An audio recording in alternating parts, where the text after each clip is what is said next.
বাংলাদেশ এখন খাদ্যে স্বয়ংসম্পূর্ণ, যেটা মানুষের একটি অধিকার, যে zero hunger, that is the number one SDG। কাজে সেটা হলো বাংলাদেশে আমরা অর্জন করতে সক্ষম হয়েছি, যেটা একটা বিরাট অর্জন আমি মনে করি, জিরো হাঙ্গার। এবং নেক্সটই আসে হলো পভার্টি এলিভিয়েশন। বাংলাদেশের পভার্টি লেভেল কোনো স্বাধীনতার সময় 80% ছিল, কিছুদিন আগেও 50-60% ছিল, এখন that has come down to 24%। এটা বিরাট অর্জন আমি মনে করি। আমাদের শিক্ষা দীক্ষায় 20% এই দেশে ছিল না, এখন that has gone up to 70-80%। এটা বিরাট অর্জন, এগুলো এমনি এমনি হয় না। এবং আরো অনেক অর্জন আছে, বিদ্যুৎ না বললেই নয়, প্রত্যেকটা বাড়িতে বিদ্যুৎ পৌঁছায় গেছে। বিদ্যুৎ ছাড়া একটা দেশ এগিয়ে যেতে পারে না। আজকে আমরা যদি মধ্যম আয়ের দেশে বা ডেভেলপিং নেশন যেটা হয়েছে, এর পিছনে অনেক কিছুর অবদান রয়েছে, বিদ্যুতের একটি বিরাট অবদান রয়েছে। কারণ বিদ্যুৎ না হলে এবং মানুষের জীবনযাত্রা উন্নত হয় না। একটা বাড়িতে লাইট জ্বলবে, ফ্যান চলবে, এবং সর্বক্ষেত্রের প্রয়োজন, আমাদের কৃষিতে প্রয়োজন, শিল্পে প্রয়োজন।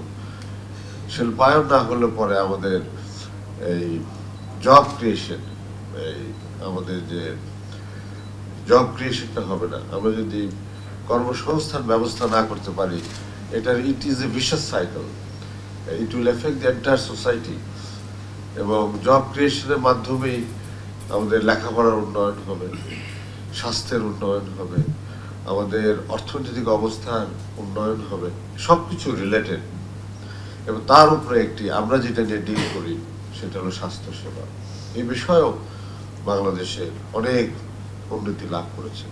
যারা মাঠ পর্যায়ে কাজ করছেন তারা আছেন, আমিও নিজেকে মাঠ পর্যায়ের কর্মী ভাবি, রাজনৈতিক কর্মী, আমরাও মাঠ পর্যায়ে কাজ করি। জনসংখ্যার প্রায় দেখেন, বর্তমানে আমাদের যে কোনো উন্নয়নশীল দেশেরই অনেকগুলো চ্যালেঞ্জ। সেই চ্যালেঞ্জগুলোর মধ্যে যে আমাদের পরিবার পরিকল্পনা, সেটা প্রতিটা উন্নয়ন প্যারামিটারকে কিন্তু টাচ করে। এবং আমরা কাজটা অনেক পরিকল্পনা নেওয়া হয়েছে। আমাদের জনসংখ্যার এখন প্রায় 23% হচ্ছে 10 থেকে 19 বছর বয়সী। এই বয়সী জনসংখ্যাকে টার্গেট করে ওরা ঠিকমতো সেবাটা পাচ্ছে কিনা, কারণ এরা কিন্তু আমাদের দেশের নারীরা 20 বছর বয়সের আগেই কিন্তু মা হয়ে যায়। পরিবার পরিকল্পনার যে সেবাটি, এটি মৌলিক মানবাধিকার, এবং আজ থেকে প্রায় 50 বছর আগে এই ধারণাটি পৃথিবী গ্রহণ করেছে।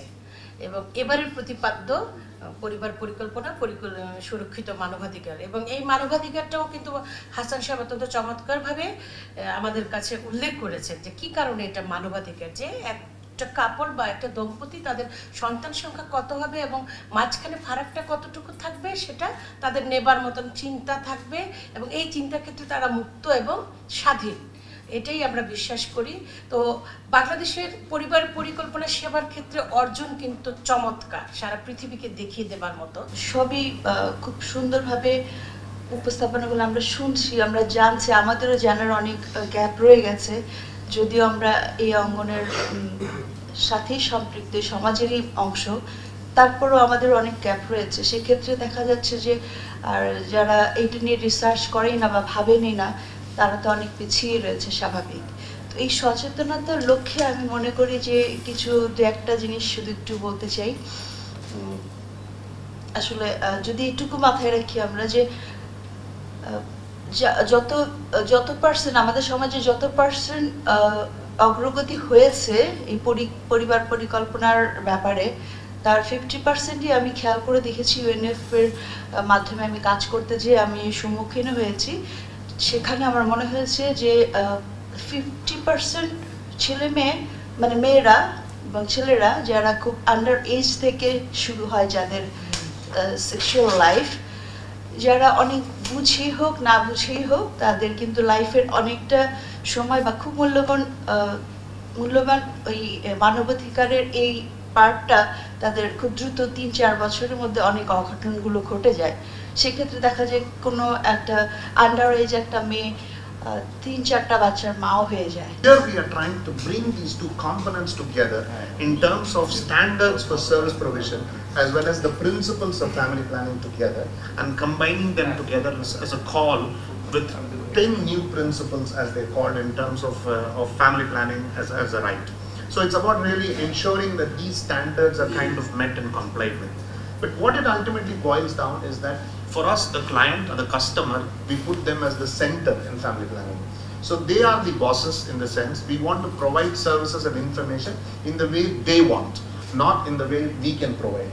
So it's really about putting the client customer in the center.